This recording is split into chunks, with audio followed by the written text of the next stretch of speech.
नमस्कार बच्चों, स्वागत है आप सभी का द पॉलिटिकल क्लासेस के यूट्यूब चैनल पे।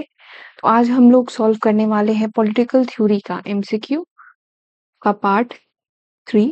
हमारी आज की क्लास जो है, इसमें हम लोग कुछ जो क्वेश्चंस हैं वो सॉल्व करेंगे, जो कि एक तरीके से पॉलिटिकल थ्योरी का आपका वन लाइनर रिवीजन भी जो है वो भी बन जाएगा। तो इसके नोट्स बनाना जरूर मत भूलिएगा। ठीक है, चलिए। तो आज का फर्स्ट क्वेश्चन हम लोग देखेंगे।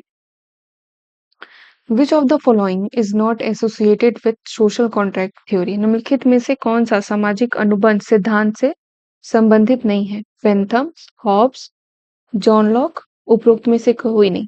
हम सभी जानते हैं कि हॉब्स जो है, आपका हॉब्स के थ्रू ही हॉब्स, लॉक और रूसो, ये तीन ऐसे थिंकर्स हैं जो कि सोशल कॉन्ट्रैक्ट थ्योरी से जुड़े हुए हैं। तो नन ऑफ द अबव हो ही नहीं सकता। इसमें अगर आप देखेंगे तो बेंथम जो है, बेंथम आपके वो यूटिलिटी उपयोगितावाद के सिद्धांत से जुड़े हुए हैं। ठीक है, इसलिए बेंथम जो है, बेंथम की जो थ्योरी है वो यूटिलिटी की है, उपयोगितावाद की है। ठीक है, नेक्स्ट क्वेश्चन देखेंगे। Social contract theory was against, सामाजिक अनुबंध सिद्धांत किसके अगेंस्ट था? आपका ऑप्शन ए है स्टेट ऑफ नेचर, प्रकृति की स्थिति के। बी वेल ऑफ इग्नोरेंस, अज्ञानता का पर्दा से। सी डिवाइन राइट्स, दैवीय अधिकार से। डी सिविल सोसाइटी, नागरिक समाज के विरुद्ध था। आखिर इसका आंसर अगर आपसे पूछा जाए तो क्या होगा? तो ये जो था सोशल कॉन्ट्रैक्ट थ्योरी, ये किसके अगेंस्ट था? There are different kinds of state theory. अगर स्टेट से रिलेटेड, अगर हम लोग जब स्टेट को पढ़ते हैं तो स्टेट से रिलेटेड बहुत सारी थ्योरीज रहती हैं, सबके अपने व्यूज रहते हैं, जिसमें से सबसे पहले हमारे पास आता है डिवाइन थ्योरी। ठीक है, जिसमें कहा जाता है कि भाई हमारे जो राजा हैं वो एक तरीके से दैवीय देवता हैं या भगवान के द्वारा वो पैदा हुए हैं। तो इसके खिलाफ में उन्होंने सामाजिक अनुबंध सिद्धांत जो है वो दिया था। तो क्यों दिया था इसको हम लोग आगे के क्वेश्चंस में देखेंगे। थर्ड क्वेश्चन देखिए, the life of a man in Hobbes state of nature was, कैसा था? हॉब्स की प्रकृति की स्थिति में मनुष्य का जीवन कैसा था? उज्जवल था, शांतिपूर्ण था, मेहनती था कि गरीब था? तो भाई इसका साफ आंसर जो है, इसको आप लोग देख सकते हैं कि गरीब था। ठीक है, पुअर एंड नास्टी। जो हॉब्स यूज करते हैं एक टर्म, उसको कहते हैं पुअर एंड नास्टी। जो टर्म है उसको वो इस्तेमाल करते हैं। तो इसका आंसर हो जाएगा बच्चे डी हो जाएगा। Who wrote the book the social contract? हम ये तो जानते हैं कि द सोशल कॉन्ट्रैक्ट जो है, इसकी जो थ्योरी है, इस पे अपना पॉलिटिकल थॉट अगर हम देखते हैं, इस पे हॉब्स देते हैं सबसे पहले। फर्स्टली सीक्वेंस याद रखिएगा, फिर लॉक देते हैं, थर्ड उसके बाद आते हैं रूसो। और रूसो क्या करते हैं? रूसो पहली बार जीन जैक रूसो जिनका नाम है, वो एक बुक लिखते हैं जिसका नाम होता है द सोशल कॉन्ट्रैक्ट। ठीक है, इससे पहले हमारे पास सोशल कॉन्ट्रैक्ट की थ्योरी आ चुकी है, पर जो बुक लिखते हैं द सोशल कॉन्ट्रैक्ट के नाम पे, वो लिखते हैं जीन जैक रूसो। कई बच्चे इसमें हॉब्स का लगा देते हैं मार्क, तो वो गलत है, तो उसको ध्यान रखिए। ठीक है बच्चे, नेक्स्ट क्वेश्चन देखते हैं। Who among the social contract theories advocated for absolute sovereignty? सामाजिक अनुबंध सिद्धांतकार में से कौन पूर्ण संप्रभुता की वकालत करता है? Bentham, Thomas Hobbes, Jean Jacques Rousseau. यहाँ पे एब्सोल्यूट सोवर्निटी की जो है वो बात हो रही है। एब्सोल्यूट सोवर्निटी जिसमें की बात करते हैं आपके पूर्ण संप्रभुता, जिसकी बात करते हैं थॉमस हॉब्स। ठीक है, आपका बेंथम भी है। अब यहीं पे अगर आपसे पूछ जाए कि पॉपुलर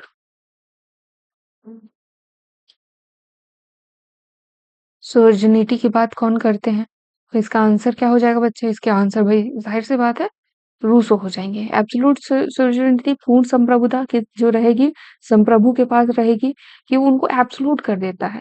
ठीक है, जो भी हम लोग सोवरेन अपने लिए चुनेंगे उसके पास उस पे कोई भी रोक नहीं रहेगी किसी भी तरीके का। ठीक है, कि अगर हम राजा है तो राजा, इसीलिए कई आगे चल के हॉब्स को जब क्रिटिक होता है उनका, तो उनको एक तरीके से कहा कहा जाता है कि उन्होंने अपने राजा को पूरी तरीके की जो छूट है वो दे रखी है। सिक्स क्वेश्चन देखते हैं। Who advocated the theory of natural rights? प्राकृतिक अधिकारों के सिद्धांत की वकालत कौन करते हैं? John Locke, Jawaharlal Nehru, Plato and Engels. तो बच्चे इसमें जो प्राकृतिक नेचुरल राइट्स जो कि हमें जीवन जो हमारे लिए बहुत जरूरी है, ठीक है, उसकी बात करते हैं जॉन लॉक, जिसमें कि पहला आपका आ जाएगा लाइफ, दूसरा आपका लिबर्टी, जीवन रहेगा तभी स्वतंत्रता को एंजॉय कर पाएंगे, और स्वतंत्रता के लिए जरूरी है कि हमारे पास एक प्राइवेट प्रॉपर्टी हो। इन तीनों की बात करते हैं कि ये हमारे नेचुरल राइट्स है, और ये तीनों एक व्यक्ति के पास होने चाहिए। इंडिविजुअल के पास जब भी वो सोशल कॉन्ट्रैक्ट बना रहा है, तो उसके पास ये तीनों राइट्स होने जो है वो काफी आवश्यक है। ठीक है, इन तीनों को छोड़ के बाकी सब जो है वो दे सकते हैं। मार्क्स की बात करते हैं। For marks, state is an instrument of exploitation of the workers by the dash. इसके द्वारा मार्क्स के लिए राज्य श्रमिकों के शोषण का एक साधन है। ठीक है, तो अगर हम इसकी बात करेंगे तो किसके, कैपिटलिस्ट क्लास के लिए, वर्किंग क्लास के लिए, एरिस्टोक्रेसी के लिए, या आपके जमींदारी के लिए? तो यहाँ पे भाई पूंजी पूंजीवादी वर्ग। मार्क्स का कहना है कि पूंजीवादी वर्ग क्या करता है, पैसे जो है, आपका जो मनी होता है, मनी हो गया या फंड हो गया, वो किसको देता है? वो आपकी जो जो भी आपके वहां पे जो गवर्नमेंट होती है उसको देता है। उसको कोई भी सेटअप बनाना रहता है या आगे चल के काम करना रहता है, और पैसे के थ्रू वो लोग क्या करते हैं, वो गवर्नमेंट को क्या करते हैं, अपने कंट्रोल में जो है वो रख लेते हैं। ठीक है, और कंट्रोल में रखते हैं तो वो अपने हिसाब से जो भी कार्य रहता है वो करने लगते हैं। नेक्स्ट देखते हैं, Hobbes social contract theory was written in a book called, Hobbes का सामाजिक अनुबंध सिद्धांत डैश नामक पुस्तक में लिखा गया था। किस पुस्तक में? सामाजिक अनुबंध, लेवियाथन, राजनीतिक सिद्धांत, टू ट्रीटिस। ठीक है, तो बच्चे इसका आंसर आप कहेंगे कि सोशल कॉन्ट्रैक्ट होगा, नहीं, इसका आंसर होगा लेवियाथन। ठीक है, लेवियाथन में वो एक ऐसे राजा की बात करते हैं कि वो राजा ऐसा रहेगा, वो इस तरीके से कार्य करेगा, और वो लेवियाथन का पूरा जिक्र करते हैं। ठीक है, और इनकी जो बुक है थॉमस हॉब्स के द्वारा लिखी गई है। इनके द्वारा लिखी गई पहली कृति है ये। ठीक है, इससे पहले वो थ्यूसिडाइडस की द पेलोपोनेशियन वॉर जो है उसका वो ट्रांसलेशन करते हैं। अब ठीक है, तो इसके लिए आप कंफ्यूज मत हो जाएगा, उसका ट्रांसलेशन करते हैं फर्स्ट टाइम पे, और लेवियाथन इनके द्वारा लिखी गई पहली बुक है।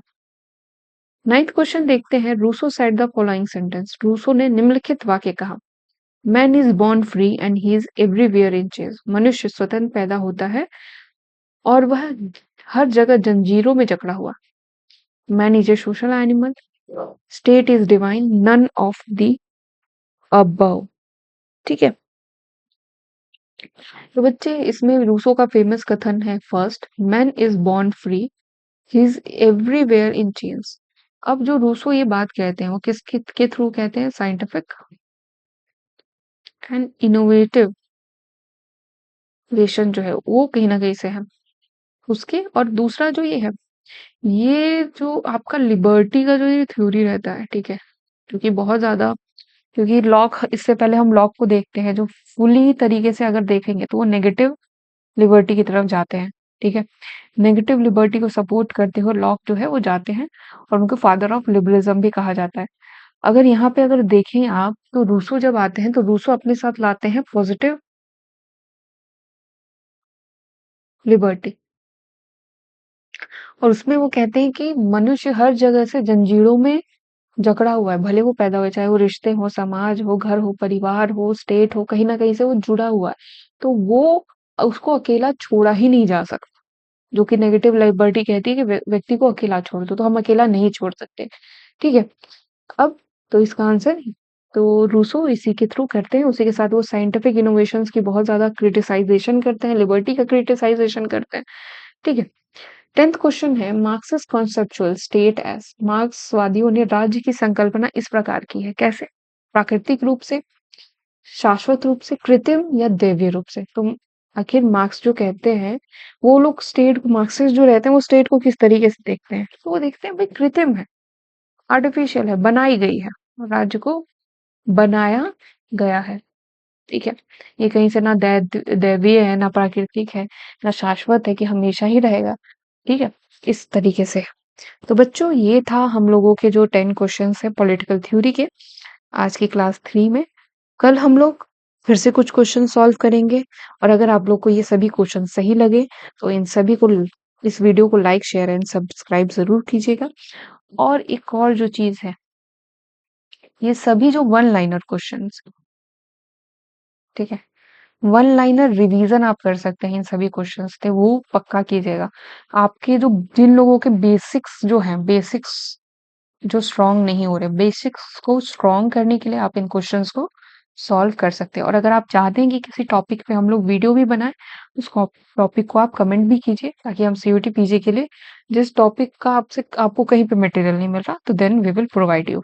ठीक है, चलिए, या कुछ समझ में नहीं आ रहा इस टॉपिक पे, तो हम लोग कोशिश करेंगे आपके लिए वीडियो बनाए। तो चलिए, मिलते हैं नेक्स्ट क्लास में भी, तब तक के लिए ऑल द बेस्ट।